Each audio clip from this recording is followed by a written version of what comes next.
Hi. APPSC group 2 2021కి సంబంధించి మనం ఆన్లైన్లో క్లాసెస్ ఇవ్వటం జరుగుతుందండి. సో ఈ క్లాసెస్ మీరు ఎప్పుడైనా చూసుకోవచ్చు, ఎన్నిసార్లు చూసుకోవచ్చు. క్లాసెస్తో పాటు మనం మెటీరియల్ పీడిఎఫ్ ఫార్మేట్లో అందజేస్తాము. వాటితో పాటు ఎవ్రీ వీక్ కూడా మనం కన్సిస్టెంట్గా ఇందులో టెస్ట్ని కండక్ట్ చేసుకుంటూ వస్తాం. సో ఈ గ్రూప్ 2ని సాధించడంలో భాగంగా పేపర్ 1, పేపర్ 2, పేపర్ 3 ఏ విధంగా మీరు లక్ష్యాలు పెట్టుకొని దానికి అనుగుణంగా హార్డ్ వర్క్ చేస్తే బాగుంటుందో దాని మీద వివిధ సందర్భాల్లో నేను మీకు తెలియజేయటం జరిగింది. సో ఇప్పుడు మరొకసారి ఆ క్లాసెస్ ఏవైతే ఉన్నాయో వాటిని రివైజ్ చేసుకుంటూ ఏ రోజు క్లాస్ ఆ రోజు ఫుల్ ఫ్లెడ్జ్డ్గా మీ వర్క్ కంప్లీట్ చేసుకునేటట్టు మనం ఒక స్ట్రాటజీగా తీసుకొని వెళ్తున్నాం ముందుకి. సో అందులో భాగంగా ఈరోజు మనము ఏపీ హిస్టరీకి సంబంధించి ఈ శాతవాహన ఏదైతే పీరియడ్ ఉందో ఈ శాతవాహనంలో మనం ఇప్పటివరకు మత పరిస్థితుల గురించి డిస్కస్ చేసాం. దాని తర్వాత భాగమైన విద్య మరియు వాస్తు శిల్పకళ గురించి ఈరోజు క్లాస్లో డిస్కస్ చేద్దాం. సో ఏపీ హిస్టరీ అన్నది అత్యంత కీలకమవుతున్నది మనకు. పేపర్ 2లో మొత్తం మీకు 3 పేపర్లు ఉంటాయి. Paper 1, paper 2, paper 3. ఈ పేపర్ 2లో AP history and Indian polity ఈ రెండిట్లో కలిపి అభ్యర్థులు వారి స్కోర్ని కనీసం మినిమం స్కోర్ నేను చెప్తున్నది 150కి 120+ సాధించేటట్టు మీ ప్రయత్నం చేయండి. సో 50% గ్రూప్ 2 ఇక్కడే సక్సెస్ అయిపోతుంది. పేపర్ 2 అన్నది అత్యంత కీలకం. స్కోర్ చాలా చక్కగా పెరుగుతూ వస్తుంది. సో అందుకని 1కి 2 సార్లు చెప్తున్నాను, మీరు ఇక్కడ మినిమం స్కోరే ఈ రేంజ్లో వచ్చేటట్టు ట్రై చేయండి. అందులో మినిమం నేను చెప్తుంది, ఇంకా మ్యాక్సిమం మీరు ఎంతైనా పెంచుకోవచ్చు. ఏపీ హిస్టరీలో కనీసంలో కనీసం 60+కి మీరు చేరుకోవాలి. పాలిటీలో 60+కి చేరుకోవాలి. సో అప్పుడు దాదాపు 50% గ్రూప్ 2 మీ చేతుల్లో ఉంటుందండి.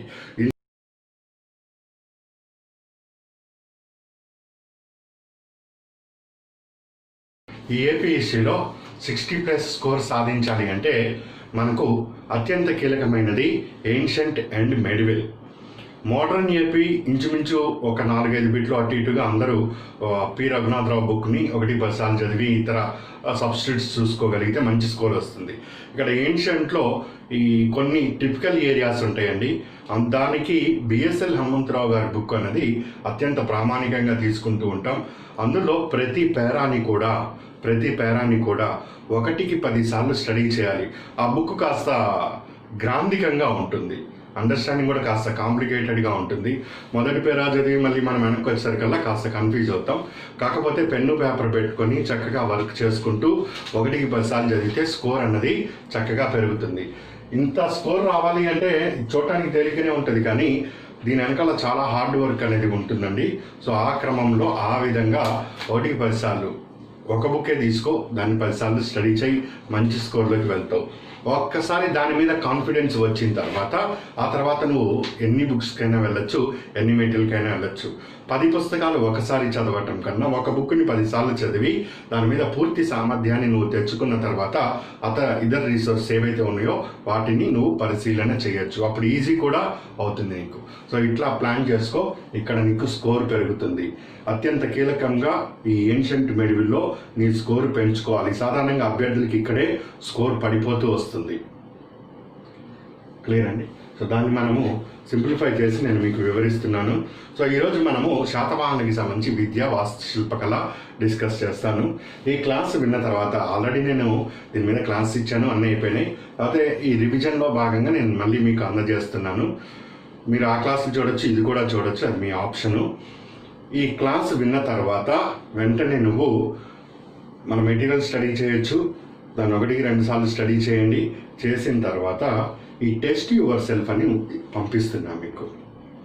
నీ క్లాస్ ఎంతవరకు అర్థమైంది, నువ్వు క్లాస్లో మనం ఇచ్చిన మెటీరియల్ కానీ ఎంతవరకు నువ్వు రివైజ్ చేయగలిగావు, ఎంతవరకు నీకు గుర్తు ఉంది, అక్కడ ప్రశ్న అడిగితే నువ్వు ఎంతవరకు ఆన్సర్ పర్ఫెక్షన్గా చేయగలుగుతావు అని నువ్వు టెస్ట్ చేసుకునే ఒక ఆస్పెక్ట్ ఇది. రిజిస్టర్ అయిన అభ్యర్థులు వారి యూజర్ నేమ్ పాస్వర్డ్తో దీన్ని మీరు డౌన్లోడ్ పెట్టుకొని క్లాస్ విని టెస్ట్ చేయండి. సో క్లాసు వింటున్నప్పుడు మెటీరియల్ ఎలాగో ఉంటుంది, నీ వర్క్ నువ్వు రఫ్ వర్క్ చేసుకుంటూ ఉండు. చేసుకున్న తర్వాత అలా పక్కన పెట్టు, తీసుకొని అక్కడ పక్కన పెట్టి శాతవాహన కాలంలో విద్య అనగానే నువ్వు ఒక ఆర్డర్ని నువ్వు డెవలప్మెంట్ చేసుకో. ఒకసారి విను, రెండోసారి విను, మూడోసారి విను. ఒకసారి విన్నదానికి రెండోసారి విన్నదానికి తేడా ఉంటుంది, రెండోసారి విన్నదానికి మూడోసారి విన్నదానికి తేడా ఉంటుంది. ఆ తేడా నీకు మినిమైజ్ ఎప్పటికి కావాలి అంటే దీని మీద నువ్వు ఘంటాపరంగా అలా టకటకటకమని నీ నోటి నుంచి నువ్వు గోడకి చెప్పుకుంటావో అద్దానికి చెప్పుకుంటావో చెప్పుకునే స్థితికి రావాలి. దాంతోపాటు మెటీరియల్ కూడా వర్క్ 2 సార్లు చేయండి. సో ఇట్లా గట్టిగా స్ట్రాటజిక్గా హార్డ్ వర్క్ చేస్తూ ఉంటే గ్రూప్ 2 అనేది పెద్ద ఇష్యూ కానే కాదు. సో ఈ ఏజ్లో 1 అటెంప్ట్లో ఐఏఎస్లే కొడుతున్నారు, ఇది పెద్ద ఇష్యూ కాదండి. కాకపోతే కరెక్ట్గా ప్లాన్ చేసుకోండి. ఎంతమంది పోటీ పడుతున్నారు అన్నది అనవసరం. నీ స్కోరు ఇది దాటుతుందో లేదో చూసుకో. ఆ దానికి ఇదే పద్ధతి. బట్టి కొడతావో లేకపోతే అర్థం చేసుకుంటావో, ఇక్కడ బట్టికి అర్థానికి పెద్ద డిఫరెన్స్ ఏముండదండి. అక్కడ అడుగుతున్నది MCQ. ధాన్య కటకంలో విశ్వవిద్యాలయం ఆధారంగా ప్రపంచంలో ఎక్కడ విశ్వవిద్యాలయం రూపొందించింది, నువ్వు బట్టి కొడతావా అర్థం చేసుకుంటావా అక్కడ. ఇట్లా ఉంటాయి బిట్స్. సో దానికి తగ్గట్టుగా నీ ప్రిపరేషన్ నేను మొదటి రోజు ఇప్పటి నుంచి చెప్తున్నా, అంతకుముందు చెప్పా. నీకు ఎగ్జామ్ అయ్యే వరకు కూడా నేను ఇదే చెప్తాను. నువ్వు ఆ పాయింట్ ఏదైతే తీసుకొని చదువుతున్నావో చకమని నీ నోట్లోంచి చెప్పటం రావాలి. చాలా కాన్ఫిడెన్స్ వస్తుందండి. మీకు తెలవకుండా మీలో చాలా కాన్ఫిడెన్స్ బిల్డ్ అవుతుంది. ఎగ్జామ్కి 10 రోజుల ముందు మీ చెయ్యి కాలు వనకకుండా తినేది ఒంటికి పడుతున్నది అంటే నీకు గ్రూప్ 2 కాళ్ళ ముందు ఉన్నట్టే. గ్రూప్ 2 కాదు, ఏ పోటీ పరీక్ష రాసినా అది నీ కాళ్ళ దగ్గర ఉన్నట్టే. అంత శ్రమ చేసామని నీ అర్థము. సో అట్లా ప్రయత్నం చేయండి, తప్పకుండా విజయం సాధిస్తారు. సో ఈ శాతవాహన విద్య ఇప్పుడు చూద్దాము. సో విద్య అనే దీంట్లో మనము సింపుల్గా ఏం చదవాలి అని ఫస్ట్ బ్రీఫ్ చేసుకుంటాం. బ్రీఫ్ చేసుకొని కాలేజీలే అని ఉంటాయి. విద్య అంటూ నువ్వు స్కూల్కి వెళ్ళాలి, కాలేజీకి వెళ్ళాలి. ఏం చేస్తావు? ఫస్ట్ నువ్వు ఏ కాలేజీలో చేరాలి, ఏ యూనివర్సిటీలో చేరాలి. ఫస్ట్ యూనివర్సిటీస్ సెలెక్ట్ చేసుకుంటావు. లాంగ్వేజ్, ఏ భాషని ఎంచుకోవాలి. దాని తర్వాత ఏ కోర్సులు, BSc MSc ఏదో కోర్సులు చేసుకోవాలనుకుంటావు. అట్లా ఆ కాలంలో విద్యను తీసుకున్నప్పుడు ఆ టైంలో ఉన్న మంచి యూనివర్సిటీస్ ఏంటి, ఆ టైంలో ఉన్న భాష ఏంటి, శాతవాహనకి సంబంధించి. మళ్ళీ వేరే దానికి అప్లై చేయకండి, అక్కడ వేరే లాజిక్ అప్లై చేస్తాం. ఈ సబ్జెక్ట్, ఈ పుస్తకాన్ని మీరు చదువుతున్నప్పుడు దాన్ని 1కి 2 సార్లు చదివితే దాంట్లో ఉండే ఆ క్రీమ్ లేయర్ అంతా కూడా మీకు అర్థమవుతుంది. దాన్ని సింప్లిఫై చేసి ఇట్లా నేను మీకు ప్రజెంట్ చేస్తున్నా, మీరు కూడా ఏ విధంగా ప్రజెంట్ చేసుకోవచ్చు. లేదా దీనికన్నా బెటర్ ఆప్షన్ ఉంటే దానికి కూడా వెళ్ళచ్చు. విద్య, యూనివర్సిటీస్ ఏమున్నాయి, భాష ఏంటి, దాంట్లో ఆ కాలంలో ముఖ్య రచనలు ఏంటి, ఇది చదివితే ఈ శాతవాహనంలో ఇక్కడి నుంచి వచ్చే ఏ ప్రశ్నకైనా నువ్వు జవాబు చేస్తావని నీకు అర్థమవుతుంది. సో ఒక్కొక్క పాయింట్ని చూద్దాం. మంచి విశ్వవిద్యాలయాలు ఏమున్నాయి ఆ టైంలో. సో మంచి విశ్వవిద్యాలయాలు మనం ఆ రోజులో 2 తీసుకోవచ్చు. ఒకటి ధాన్య కటకము, 2 శ్రీపర్వతము. సో ధాన్య కటకములో ఉండే విశ్వవిద్యాలయము నమూనా ఆధారముగా టిబెట్లో, ఇది భారతదేశము, ఇదంతా టిబెట్ మీకు తెలిసిందే. టిబెట్లో లాసాలో ఒక విశ్వవిద్యాలయం రూపొందినట్టు మనకు టిబెట్లో బౌద్ధ రచన నుంచి తెలుస్తున్నది.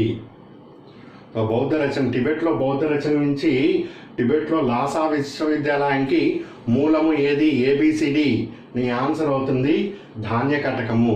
ఏ ధాన్య కటకము, B శ్రీపర్వతము, C ఇంకోటి అమరావతి, లేకపోతే D ఇంకోటో నలందానో ఏదో నీకు అట్లా ఇస్తాడు ABCD. వెంటనే నీ ఆన్సర్ అవుతుంది ధాన్య కటకము. టికెట్ వేసుకుంటాం. రెండవది శ్రీపర్వతం, నాగార్జున కొండ అని కూడా అంటాము.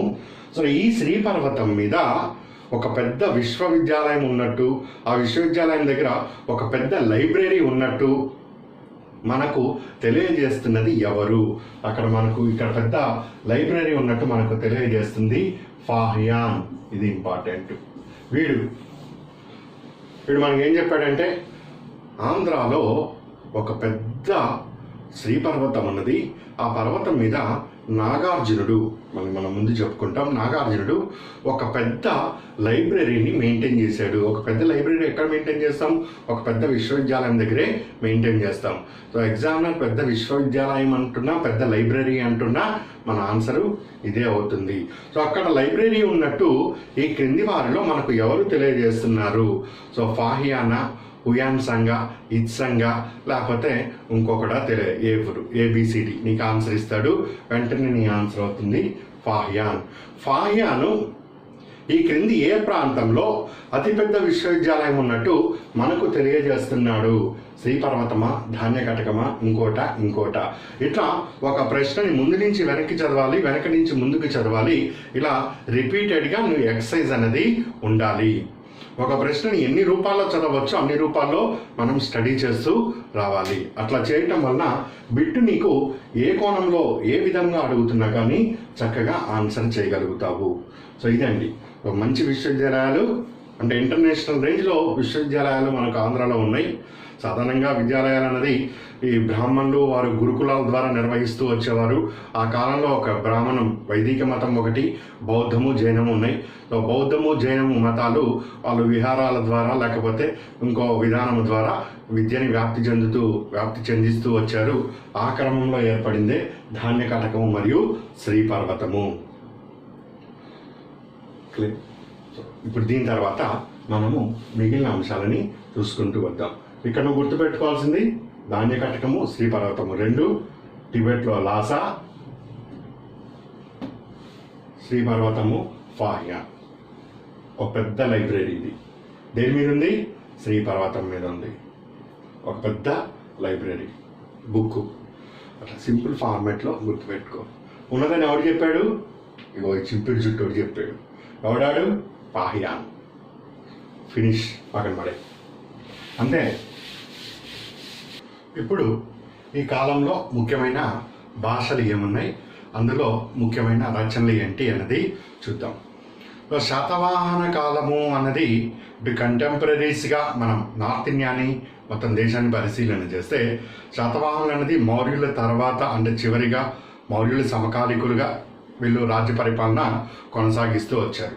మౌర్యులు సమకాలికంగా పరిపాలన చేస్తున్నప్పుడు అక్కడ ఏ భాష అయితే బాగా ప్రాచుర్యంలో ఉందో అదే భాష శాతవాహనులు కూడా కొనసాగించడం జరిగింది.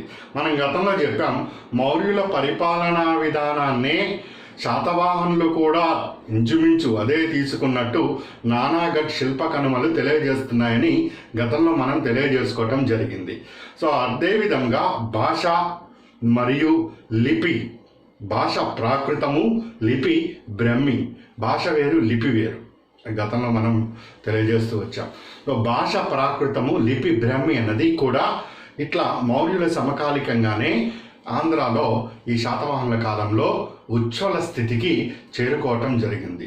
ప్రాకృత భాషకి స్వర్ణయుగముగా, కరెక్ట్గా విను, ప్రాకృత భాషకి స్వర్ణయుగముగా శాతవాహన యుగాన్ని మనము తెలియజేసుకోవచ్చు. ఇక్కడ శాతవాహనుల యొక్క రాజ్య భాష ప్రాకృతము. ఎన్నిసార్లు ప్రశ్న అడిగాడో మళ్ళీ అడుగుతాడు, మళ్ళీ నువ్వు అదే ఆన్సర్ చేయాలి. శాతవాహనుల రాజభాష ప్రాకృతము. ఎప్పుడైతే మౌర్యులు పతనమైందో నార్త్ ఇండియాలో, దాని తర్వాత ఈ ఇండో గ్రీక్స్, శాకాసు వీళ్ళందరూ రావటం జరిగింది అటువైపు. ఇక్కడ స్థానికంగా చిన్న సామ్రాజ్యాలు శుంగాసు, ఖాన్వాలు వీళ్ళందరూ ఇక్కడ స్థానికంగా వచ్చారు. మౌర్యుల పతనానంతరము సంస్కృతము కాలక్రమంగా అభివృద్ధి జరుగుతూ వచ్చింది. ఉత్తర భారతదేశంలో శాకారాజైన రుద్రధామనుడు నేటికి కూడా ఒక పెద్ద శిలాశాసనము వేయించినట్టుగా మనకు చరిత్రకారులు తెలియజేస్తున్నారు. సంస్కృతంలో అతిపెద్ద శిలాశాసనము రుద్రధామనుడు వేయించిందండి. కాకపోతే రుద్రధామనుడు వేయించిన శిలాశాసనము సంస్కృత ప్రభావం అన్నది ఇక్కడ ఇంకా శాతవాహనుల మీద పూర్తి స్థాయిలో రాలేదు. మీకు కాన్సెప్ట్ ఓరియంటేషన్ బిట్లు కూడా అడుగుతూ ఉంటారు. సో అలాంటి సందర్భంలో సంస్కృత ప్రభావము అన్నది శాతవాహన కాలంలో రుద్రధామనుడు వేసినంత మాత్రాన, శాకాలు ఉన్నంత మాత్రాన ఏమీ లేదు. ఇక్కడ కాలానుగతంగా అభివృద్ధి అనేది జరుగుతూ వచ్చిందని ఆన్సర్ అక్కడ ఉండే దాన్ని బట్టి మీరు చేయాలి. అది కూడా మనము తెలియజేస్తాం ఎలాంటి బిట్టు అనేది. సో ఫస్ట్ ప్రాకృతాన్ని పరిశీలన చేస్తే ప్రాకృత భాష రాజభాషగా విరజిల్లింది. ఈ భాషలోనే హాలుడు గాథ సప్తసతి అనే ఒక గొప్ప గ్రంథాన్ని రచించాడండి.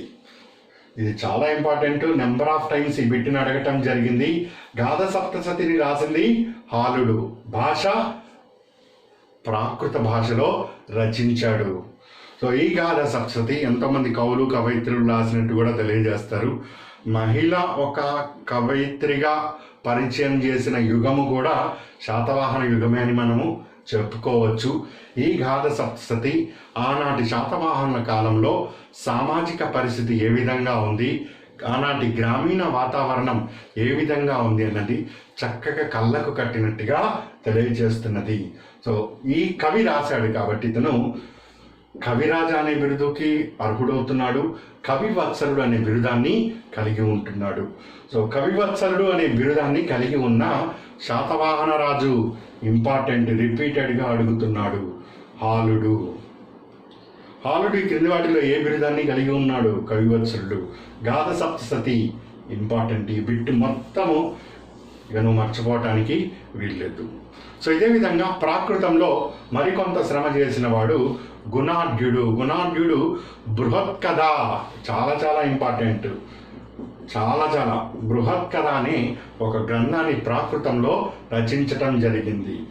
ఈ గ్రంథము ఆధారంగానే తర్వాత కాలంలో సోమదేవ సూరి అనే ఆయన కథాసరిత సాగరము అనేది, క్షేమేంద్రుడు అనే ఆయన బృహత్ కథా మంజరి అనే గ్రంథాన్ని, బుద్ధస్వామి అనే ఆయన బృహత్ కథా శ్లోకాన్ని సంస్కృతంలో రాశారు. సంస్కృతంలో ఇవన్నీ కూడా సంస్కృతం. వాటన్నిటికీ మూలం ఏంటి? ఇది. సో ఒక భాషలో సినిమా తీస్తే ఒక 4-5 భాషల్లో డబ్బింగ్ అయినట్టు అసలు మూలము బృహత్ కథ, తర్వాత డబ్బింగ్ పిక్చర్లు వచ్చినాయి. కథాసరిత సాగర, బృహత్ కథా మంజరి, బృహత్ కథ శ్లోక.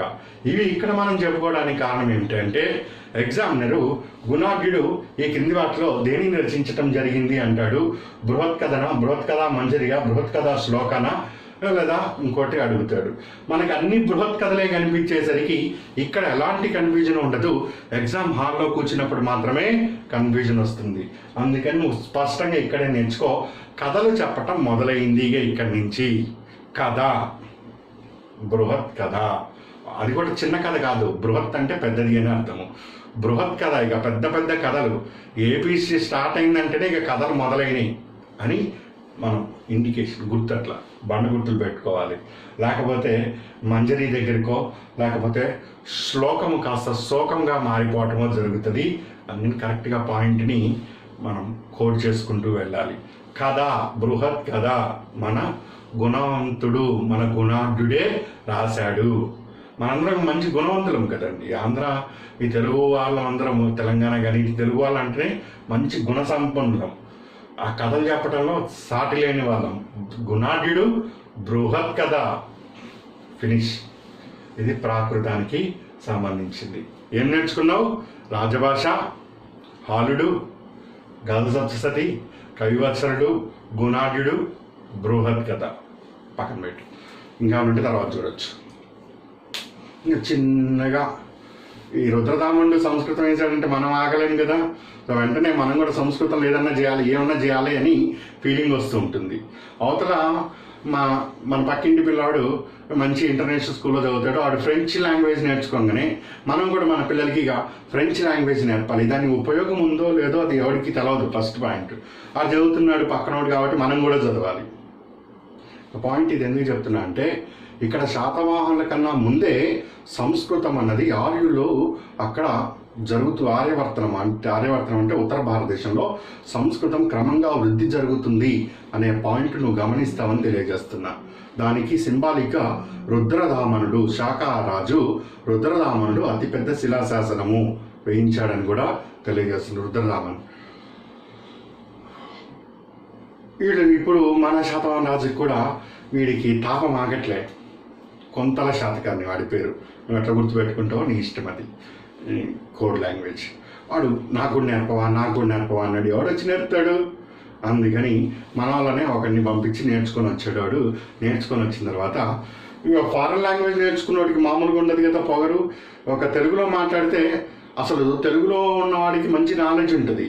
కాకపోతే వాడు ఇంగ్లీష్లో మాట్లాడేసరికల్లా తెలుగులో నాలెడ్జ్ ఉన్నా కానీ ఈ తెలుగులో మాట్లాడేవాడు వాడుగా సప్రెస్ అయిపోతూ ఉంటాడు. ఏమో వాడికి ఏం తెలుసో అంత గొప్పగా లాంగ్వేజ్ మాట్లాడుతున్నాడు, గొప్పగా మనం చూస్తూ ఉంటాం.